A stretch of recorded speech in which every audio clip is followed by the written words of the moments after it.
नमस्कार बच्चों, मैं नेहा श्रीवास्तव राजकीय जुबली इंटर कॉलेज गोरखपुर से आपके समक्ष कक्षा 9 के गृह विज्ञान का अध्याय 6 स्थानीय स्वास्थ्य संस्थाएं, प्रशासन और सेवाएं का भाग 3 लेकर उपस्थित हूँ। बच्चों, इस अध्याय के पहले 2 भाग आप पिछले वीडियोस में देख चुके हैं। आज के इस तीसरे भाग में चर्चा के प्रमुख बिंदु होंगे स्वास्थ्य एवं मातृ बाल कल्याण संबंधी अंतर्राष्ट्रीय स्वास्थ्य संगठन, स्वास्थ्य एवं मातृ बाल कल्याण संबंधी राष्ट्रीय स्वास्थ्य संगठन, चल चिकित्सालय एवं जन स्वास्थ्य रक्षक, फिर बहुउद्देशीय कार्य प्रणाली और अंत में हम पढ़ेंगे जन स्वास्थ्य के मार्ग में आने वाली बाधाओं के बारे में। बच्चों, इस अध्याय के भाग 2 में आप पढ़ चुके हैं कि किस प्रकार हमारे देश की सरकार राष्ट्रीय स्तर से लेकर के ग्रामीण स्तर तक हम नागरिकों के लिए स्वास्थ्य संबंधी सुविधाएं प्रदान करती है। और बच्चों, इसके अतिरिक्त भी कई ऐसी अंतर्राष्ट्रीय एवं राष्ट्रीय स्तर के संगठन होते हैं तथा कुछ मानवीय संगठन होते हैं जो जन स्वास्थ्य के हित के लिए कार्यरत हैं। आज हम इन्हीं संगठनों के बारे में पढ़ेंगे। सबसे पहले हमारे चर्चा का विषय रहेगा स्वास्थ्य एवं मातृ बाल कल्याण संबंधी अंतर्राष्ट्रीय स्वास्थ्य संगठनों के बारे में। बच्चों, इसमें हम सबसे पहले पढ़ेंगे विश्व स्वास्थ्य संगठन, वर्ल्ड हेल्थ ऑर्गेनाइजेशन या WHO के बारे में। बच्चों, यह एक वैश्विक स्तर का स्वास्थ्य संगठन है जिसका उद्देश्य है सभी लोगों के लिए स्वास्थ्य के उच्चतम संभव स्तर को प्राप्त करना। बच्चों, आइए अब हम WHO के संक्षिप्त इतिहास के बारे में जानते हैं। बच्चों, WHO के संविधान को 22 जुलाई सन 1946 को स्वीकार किया गया और 7 अप्रैल सन 1948 से यह लागू हो गया। 15 नवंबर सन 1947 को संयुक्त राष्ट्र का यह एक विशिष्ट अभिकरण बन गया। बच्चों, अब इसके बाद हम WHO के संगठनात्मक ढांचे के बारे में पढ़ेंगे। इसके 194 सदस्य देश हैं और 2 संबद्ध सदस्य भी हैं। इसके प्रमुख अंग हैं विश्व स्वास्थ्य सभा, कार्यकारी बोर्ड, क्षेत्रीय समितियां तथा सचिवालय। बच्चों, इसके अतिरिक्त विश्व स्वास्थ्य संगठन के प्रशासकीय दृष्टिकोण से भी 6 प्रमुख भाग हैं। सबसे पहले दक्षिण पूर्वी एशियन देश, इनमें भारत, श्रीलंका, अफगानिस्तान, थाईलैंड, इंडोनेशिया और मालदीव आते हैं। इसका मुख्यालय नई दिल्ली, भारत में है। इसके बाद पूर्वी भूमध्य रेखीय देश, जिसका मुख्यालय अलेक्जेंड्रिया, मिस्र में आता है। इसके पश्चात बच्चों पश्चिमी पैसिफिक देश, जिसका मुख्यालय मनीला, फिलीपींस में स्थित है। और इसके बाद अमेरिका, जिसका मुख्यालय वॉशिंगटन DC में है। इसके बाद अफ्रीका आता है, जिसका मुख्यालय ब्रेज़ाविले, कॉन्गो में स्थित है। और बच्चों, इस संगठन ने लगभग 220 स्वास्थ्य योजनाओं को सहायता प्रदान किया है और इसीलिए इस संगठन की स्थापना दिवस को विश्व स्वास्थ्य दिवस के रूप में मनाया जाता है। इसके बाद यूरोप आता है, जिसका मुख्यालय कोपेनहेगन, डेनमार्क में स्थित है। इसके बाद बच्चों अब हम विश्व स्वास्थ्य संगठन के कार्यों की चर्चा करते हैं। बच्चों, यह एक अंतर सरकारी संगठन है जो अपने सदस्य देशों के स्वास्थ्य मंत्रालयों के साथ मिलकर कार्य करता है। यह वैश्विक स्तर के स्वास्थ्य मामलों में नेतृत्व प्रदान करता है और इससे संबंधित निर्देश भी देता है। इसके अतिरिक्त स्वास्थ्य अनुसंधान संबंधी एजेंडे को आकार देता है, जिससे स्वास्थ्य संबंधी उपकरण और औषधियों के अनुसंधान में बड़ी सहायता मिलती है। किसी देश की सरकार यदि WHO से अनुरोध करती है किसी विशेष स्वास्थ्य सेवा को मजबूती प्रदान करने के लिए, तो इससे संबंधित वित्तीय सहायता भी WHO द्वारा उस देश को दी जाती है। इसके अतिरिक्त बच्चों, उन स्वास्थ्य सेवाओं जिनका लक्ष्य मातृ एवं बाल स्वास्थ्य को संवर्धित करना है, परिवार नियोजन, पोषण, स्वास्थ्य शिक्षा व संक्रामक रोगों की रोकथाम जैसे कार्यक्रमों को बढ़ावा देना है, इन्हें भी विश्व स्वास्थ्य संगठन सभी प्रकार की सहायता प्रदान करता है। अब इसके बाद हम विश्व स्वास्थ्य संगठन से जुड़े कुछ महत्वपूर्ण तथ्यों के बारे में जानेंगे। बच्चों, WHO का मुख्यालय स्विट्जरलैंड के जिनेवा शहर में स्थित है। इसके महानिदेशक हैं टेड्रोस एडहानम और इसके उप महानिदेशकों में सौम्या स्वामीनाथन तथा जेन एलिसन आते हैं।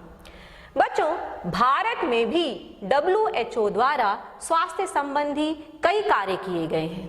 जैसे सन 1967 में WHO ने गहन चेचक उन्मूलन कार्यक्रम शुरू किया और इसी का परिणाम था कि सन 1977 में हमारे देश को चेचक से मुक्ति मिल गई।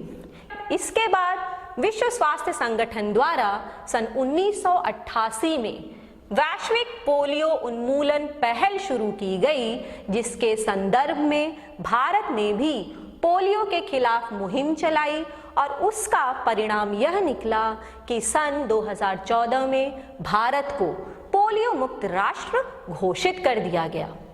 बच्चों, अब WHO के बाद हम पढ़ेंगे रेड क्रॉस सोसाइटी के विषय में। यह एक अंतर्राष्ट्रीय संगठन है और इसकी स्थापना सन 1863 में हेनरी ड्यूनेंट ने जेनेवा में किया था। बच्चों, भारत में इसकी स्थापना सन 1920 में हुई और इसका मुख्यालय नई दिल्ली में है और इसके साथ साथ इसकी लगभग 400 शाखाएं भारत के विभिन्न शहरों में कार्यरत हैं। अब रेड क्रॉस सोसाइटी का उद्देश्य क्या है? बच्चों, रेड क्रॉस सोसाइटी अकाल, महामारी, युद्ध जैसी आपातकालीन परिस्थितियों में पीड़ितों की सहायता करती है। बच्चों, आप इस रेड क्रॉस सोसाइटी के इस चिन्ह को देखिए। इस चिन्ह का चयन क्यों किया गया?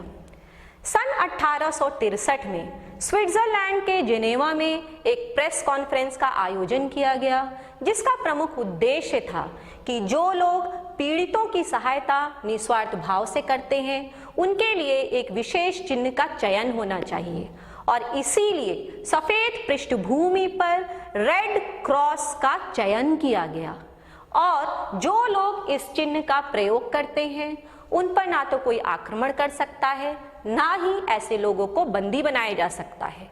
और बच्चों, इस चिन्ह का प्रयोग करने वाले लोगों को पीड़ित बड़ी ही आसानी से पहचान भी सकते हैं। अब आइए हम रेड क्रॉस सोसाइटी के कार्यों की चर्चा करते हैं। बच्चों, यह संस्था युद्ध के समय दुनिया भर के विभिन्न देशों में समन्वय स्थापित करती है। इसके अतिरिक्त घायल व्यक्तियों की चिकित्सा से संबंधित कार्य देखती है। प्राकृतिक आपदा के समय पीड़ितों को दूध एवं औषधियां उपलब्ध कराती है। रक्तदान केंद्रों को खोलना इस संस्था का एक प्रमुख कार्य है। इसके अतिरिक्त मातृ शिशु कल्याण तथा परिवार कल्याण से संबंधित कार्यों को भी रेड क्रॉस सोसाइटी देखती है। बच्चों, इन कल्याण केंद्रों से संबंधित कार्यों की हम इसी वीडियो में आगे चर्चा करेंगे। अब भारत में आपको पता है कि सन 1920 में रेड क्रॉस सोसाइटी की स्थापना की गई और तब से लेकर आज तक यह आपातकालीन परिस्थिति में भारत की लगातार मदद कर रही है। बच्चों, अब रेड क्रॉस सोसाइटी के पश्चात हम पढ़ेंगे यूनिसेफ के बारे में। यूनिसेफ या यूनाइटेड नेशंस चिल्ड्रंस फंड दूसरे विश्व युद्ध के बाद सन 1946 में युद्ध के फलस्वरूप पीड़ित माताओं और बच्चों के कल्याण हेतु इसकी स्थापना की गई और ग्रामीण क्षेत्रों के प्राथमिक स्वास्थ्य केंद्रों में इसकी सहायता बहुमूल्य रहती है। अब यूनिसेफ के बाद हम पढ़ेंगे कोलंबो योजना के बारे में। कोलंबो योजना एक क्षेत्रीय संगठन है और वर्तमान में लगभग 27 देश इस योजना के सदस्य हैं, जिनमें हमारा देश भी आता है। इसका मुख्यालय कोलंबो श्रीलंका में है। बच्चों, अब कोलंबो योजना के उद्देश्य क्या हैं? इसका प्रमुख उद्देश्य है कि एशिया प्रशांत क्षेत्र में आने वाले जो इसके सदस्य देश हैं, इन देशों का आर्थिक तथा सामाजिक विकास करना, इसके अतिरिक्त मानव संसाधनों का विकास करना जिससे नागरिकों को बेहतर शिक्षा मिल सके और प्रशिक्षण, स्वास्थ्य और रोजगार के क्षेत्र में सहायता मिल सके। बच्चों, आप इस मैप को ध्यान से देखिए। इसमें जो नीले रंग का प्रयोग किया गया है वो सभी कोलंबो योजना के अंतर्गत आने वाले क्षेत्र हैं। अब कोलंबो योजना के बाद हम पढ़ेंगे केयर इंटरनेशनल के बारे में। केयर इंटरनेशनल, जिसे cooperative for assistance and relief everywhere भी कहा जाता है, इसका हिंदी में अर्थ होता है सहकारिता के लिए सहयोग और राहत हर जगह। यह 1945 में स्थापित एक गैर सरकारी संस्था है और इसके 14 राष्ट्रीय सदस्यों में भारत भी आता है।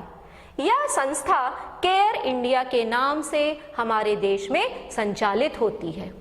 अब इस केयर इंडिया के प्रमुख कार्य क्या हैं?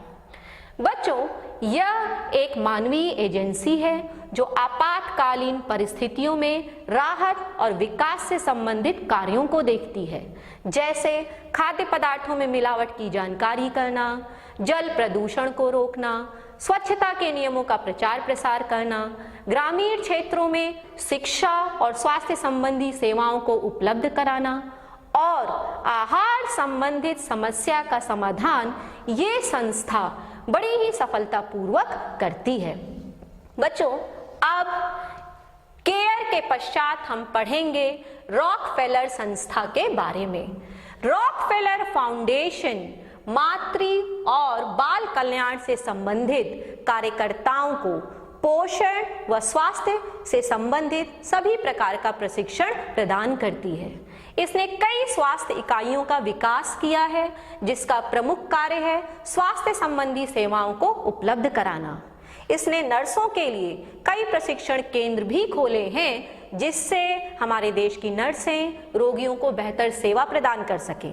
इसके लिए यह प्रशिक्षण हेतु छात्रवृत्ति भी देती है ताकि अधिक से अधिक लोग इसका लाभ भी उठा सकें।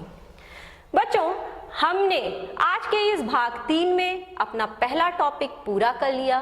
अब हम शुरू करेंगे स्वास्थ्य एवं मातृ बाल कल्याण संबंधी राष्ट्रीय स्वास्थ्य संगठनों के बारे में। इसमें हम सबसे पहले पढ़ेंगे कस्तूरबा गांधी राष्ट्रीय स्मारक ट्रस्ट के बारे में। इसकी स्थापना सन 1945 में महात्मा गांधी जी ने स्वयं अपनी पत्नी की स्मृति में किया था।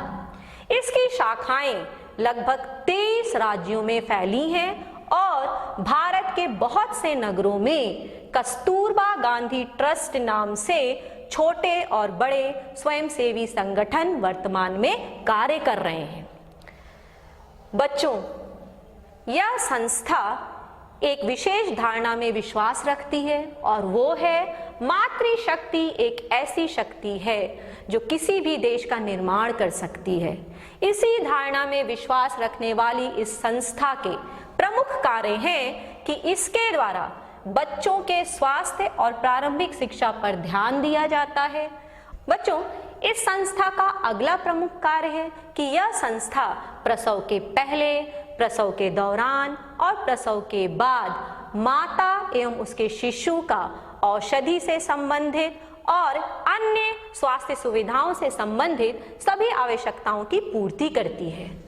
बच्चों, हमारी सरकार आंगनबाड़ी नाम से भी एक योजना चलाती है।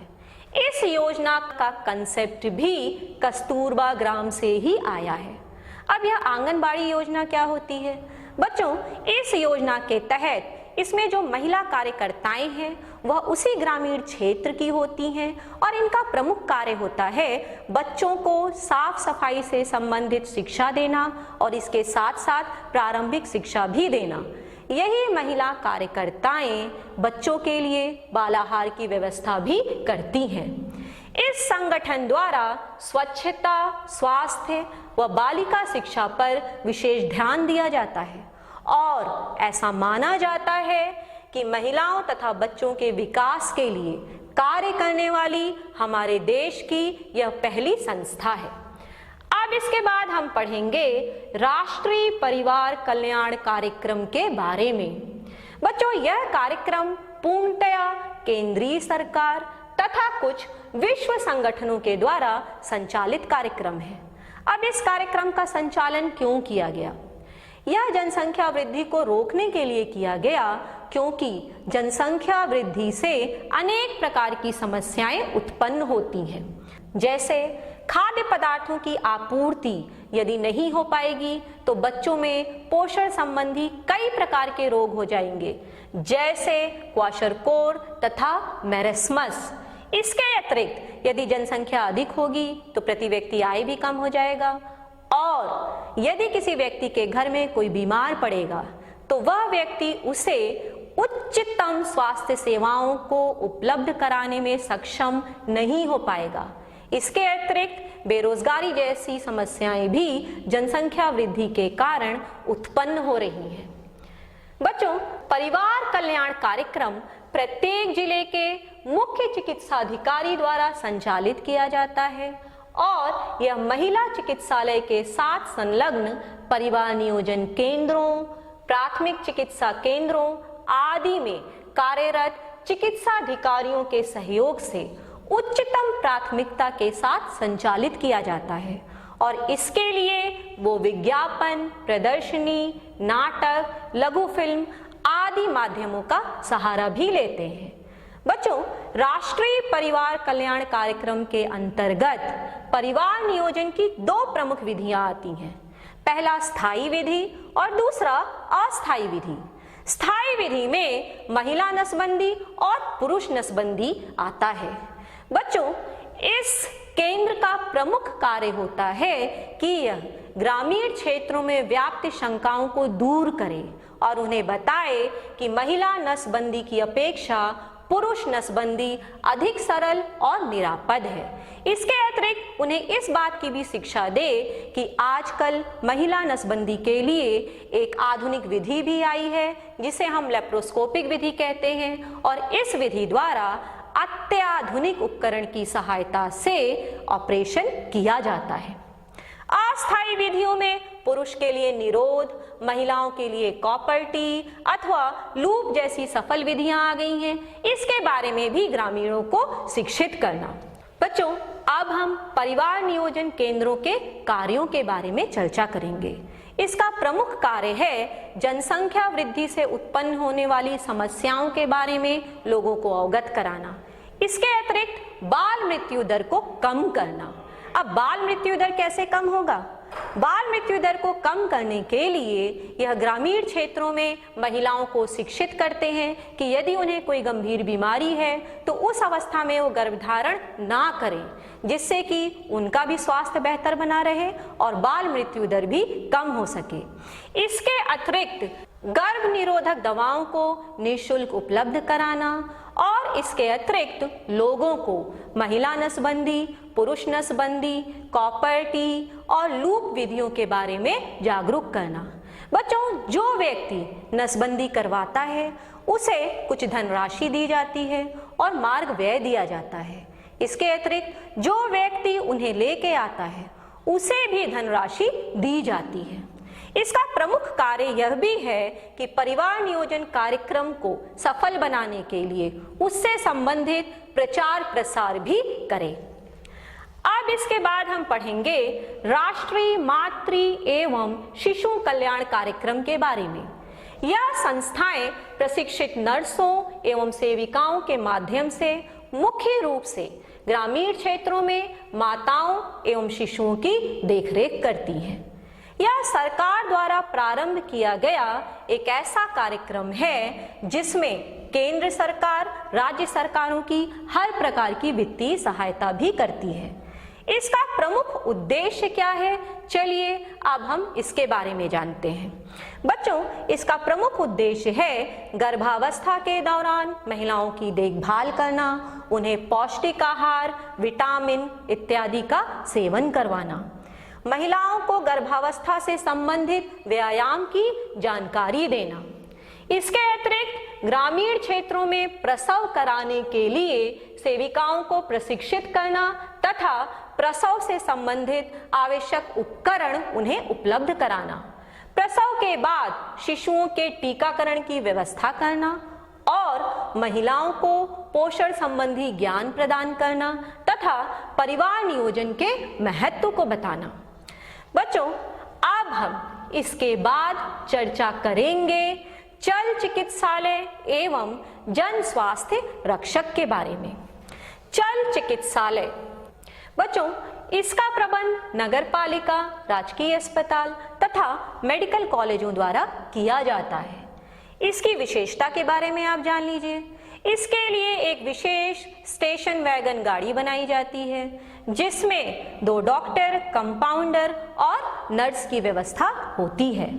चल चिकित्सालय में विभिन्न प्रकार की आवश्यक दवाएं उपलब्ध होती हैं और इस चिकित्सालय में छोटी मोटी शल्य क्रिया की जा सके इससे संबंधित आवश्यक उपकरण भी होते हैं। बच्चों, मेडिकल कॉलेज द्वारा जो चल चिकित्सालय चलाए जाते हैं उसमें एक वरिष्ठ चिकित्सक के साथ साथ कुछ रेजिडेंट डॉक्टर भी कार्य करते हैं। अब इस चल चिकित्सालय के कार्य क्या क्या होते हैं?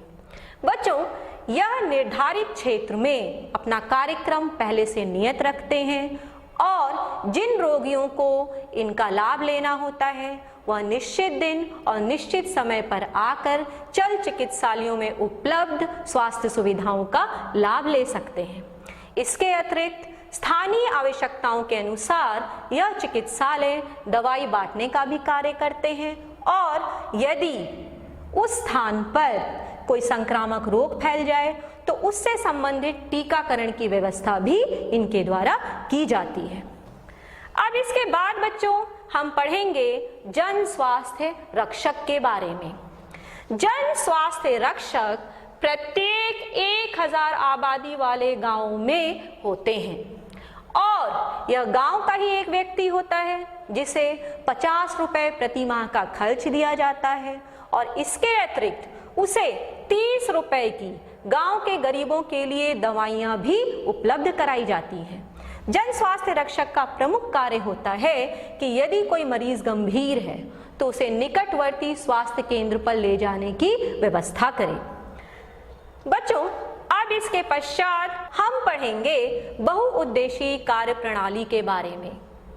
बच्चों, कुछ साल पहले स्वास्थ्य विभाग का प्रमुख कार्य होता था चिकित्सा संबंधी कार्यों को संपादित करना और परिवार कल्याण विभाग का प्रमुख कार्य था परिवार नियोजन संबंधी कार्यों के दायित्वों को पूरा करना।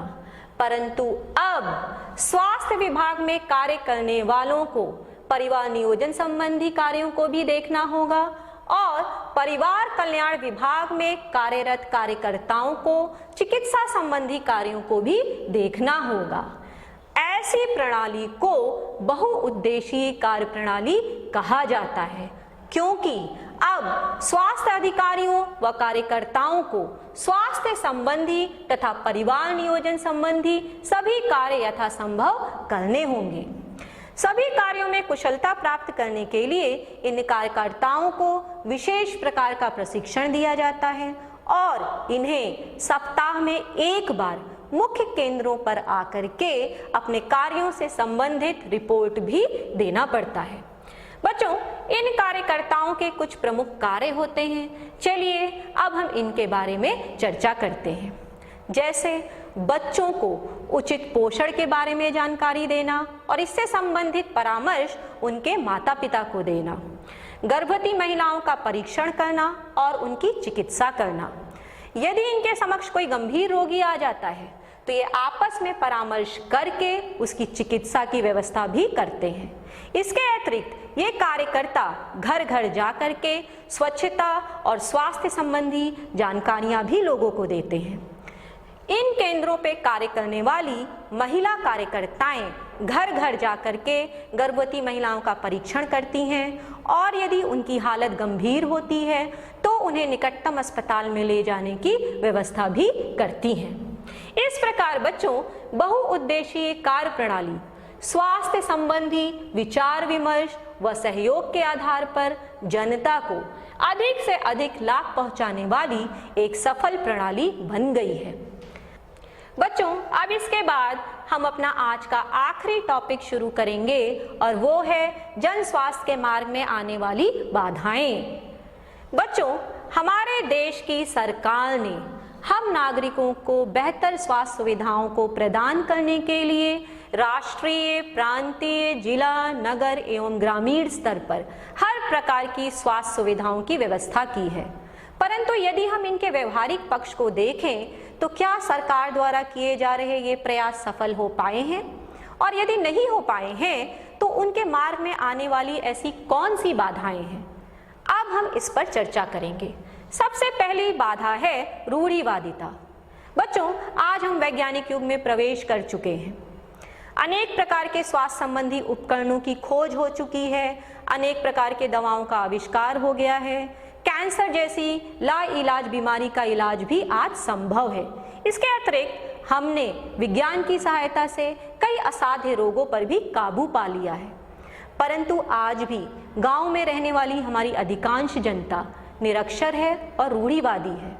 आप अगर ध्यान दें तो पाएंगे कि यदि ग्रामीण क्षेत्रों में किसी व्यक्ति की तबीयत खराब हो जाती है तो उसे डॉक्टर के पास ले जाने की बजाय वह नीम हकीम के पास इलाज कराने के लिए ले जाते हैं, और जब रोगी की हालत गंभीर हो जाती है तब वो चिकित्सक के पास पहुंचते हैं। इसके अतिरिक्त उनके घर में जो महिलाएं होती हैं उनका प्रसव कार्य भी घर पर कराया जाता है, और वह भी अप्रशिक्षित महिलाओं के द्वारा। ऐसी महिलाएं जिनके पास स्वास्थ्य संबंधी कोई उपकरण भी नहीं होता, और उसका खामियाजा इन महिलाओं को और उसके होने वाले शिशुओं को भुगतना पड़ता है। इसके बाद दूसरी बाधा है शिक्षा का अभाव। बच्चों, यदि व्यक्ति शिक्षित होगा तो वह स्वास्थ्य संबंधी नियमों के बारे में समझेगा, पौष्टिक आहार के फायदों को जानेगा, चोट लगने पे अपनी प्राथमिक चिकित्सा खुद कर सकता है, साफ सफाई के द्वारा किस प्रकार हम कीटाणुओं से बचे रहेंगे इसके बारे में जान सकता है, रोगों से बचाव के अनेक रास्ते भी उसे पता होंगे। लेकिन यदि व्यक्ति शिक्षित नहीं होगा तो इन सभी बातों से वो अनभिज्ञ रह जाएगा। इसके बाद जन स्वास्थ्य के प्रति अरुचि। बच्चों, हम सभी नागरिक अपने व्यक्तिगत स्वास्थ्य का तो पूरा ध्यान देते हैं, लेकिन जन स्वास्थ्य के प्रति उपेक्षा का भाव रखते हैं। अपने घर का कचरा सड़क पर फेंक देते हैं। ग्रामीण क्षेत्रों में आपने देखा होगा कि लोग खुले में शौच कर देते हैं, जिससे हमारा पर्यावरण भी दिन पर दिन प्रदूषित होता जा रहा है, और इससे कई ऐसे रोग हो रहे हैं जो जानलेवा साबित हो रहे हैं। इसके बाद आखिरी में स्वास्थ्य संगठनों में निष्क्रियता। बच्चों, आपको पता है कि स्वास्थ्य संगठनों में जो कार्यकर्ता कार्य करते हैं उनका प्रमुख कार्य होता है स्वास्थ्य शिक्षा का प्रचार प्रसार करना, स्वच्छता के नियमों के बारे में लोगों को बताना, और इसके अतिरिक्त घर घर जाकर के लोगों के स्वास्थ्य की परीक्षण करना। इसके अलावा भी इनके बहुत सारे कार्य होते हैं, परंतु इन सभी कार्यों को क्या वह व्यवहारिक रूप दे पा रहे हैं? नहीं। आपने अक्सर देखा होगा कि यह कार्यकर्ता अपने कार्यों में कोई रुचि नहीं दिखाते हैं। यदि कोई ग्रामीण व्यक्ति इनके पास पहुंच जाए तो उसके साथ सहानुभूतिपूर्ण व्यवहार भी नहीं किया जाता है। यहाँ तक कि सरकार ने जो सुविधाएं दे रखी हैं उसमें भी ये कार्यकर्ता अक्सर कटौती कर देते हैं, और यदि किसी ग्रामीण व्यक्ति को वो सुविधाएं लेनी होती हैं तो उसे अपने पास से धन का व्यय करना पड़ता है। तो बच्चों, इस प्रकार से जन स्वास्थ्य के मार्ग में आने वाली ये प्रमुख बाधाएं हैं। इसके बाद आज के इस भाग 3 से संबंधित यह आपका गृह कार्य है, आप इसका स्क्रीनशॉट ले लीजिए। बच्चों, आज के इस भाग 3 में आपने पढ़ा स्वास्थ्य एवं मातृ बाल कल्याण संबंधी अंतर्राष्ट्रीय व राष्ट्रीय स्वास्थ्य संगठनों के बारे में, चल चिकित्सालय एवं जन स्वास्थ्य रक्षक के बारे में, बहुउद्देशीय कार्य प्रणाली के बारे में और अंत में जन स्वास्थ्य के मार्ग में आने वाली बाधाओं के बारे में। अंत में मैं बस इतना कहना चाहूंगी कि यदि हर व्यक्ति अपने अपने स्तर से प्रयास करे और जन स्वास्थ्य के प्रति उपेक्षा का भाव ना रखे तो वह दिन दूर नहीं जब स्वच्छ भारत और स्वस्थ भारत का सपना साकार हो सकेगा। धन्यवाद।